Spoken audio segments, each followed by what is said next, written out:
Again, it's virtually impossible to execute a perfectly flawless tattoo that has no mistakes in it. You know, when somebody's body heals a tattoo, it might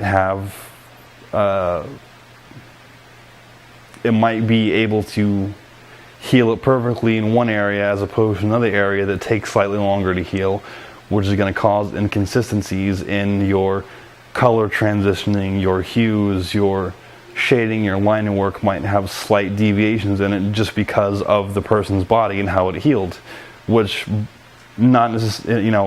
which would be by no mistake of yours whatsoever or had nothing to do with your technique. It just comes down to the person.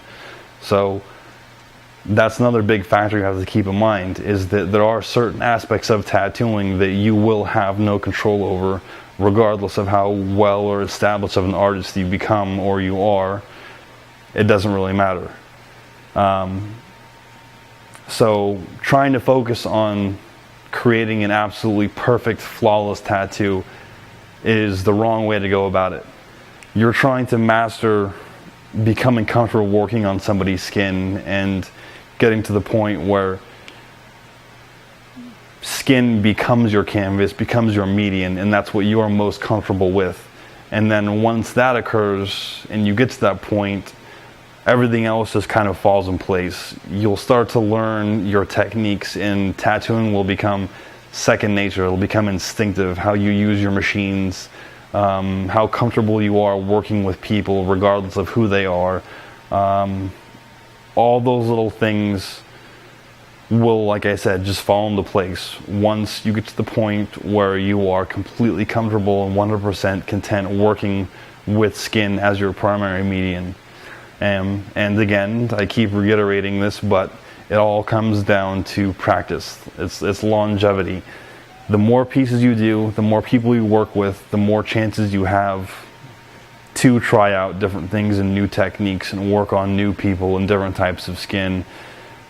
The greater your database will become, the more things you can reference, and the greater artist you're going to become ultimately. So again, it's practice, practice, practice. It's hammering it into your head. It's pounding it, each little detail. It's going over and over and over again in your head until the point where, it's keeping you up at night just thinking about just the repetition. It's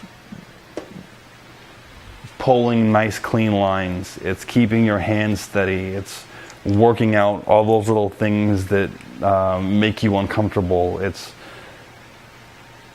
repetition. It's just going over and over and over and over and over until, again, it becomes second nature. And that is ultimately what everybody strives to do, is getting to the point where a tattoo machine and all those little variables, the inks and needles in the skin, it becomes just an extension of your arm, an extension of your hand, and an extension of your will.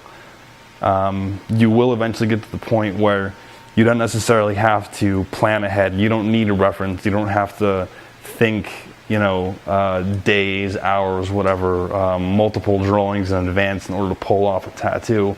You will get to the point where that creative process comes so instinctively that it flows out of you as you're working. And that's ultimately what I'm trying to teach you through all of this, is how tattooing can become second nature, and that will ultimately allow you to become a tattoo artist, professionally or otherwise. However, whatever you're trying to achieve out of it, this I can teach you and show you how to do this.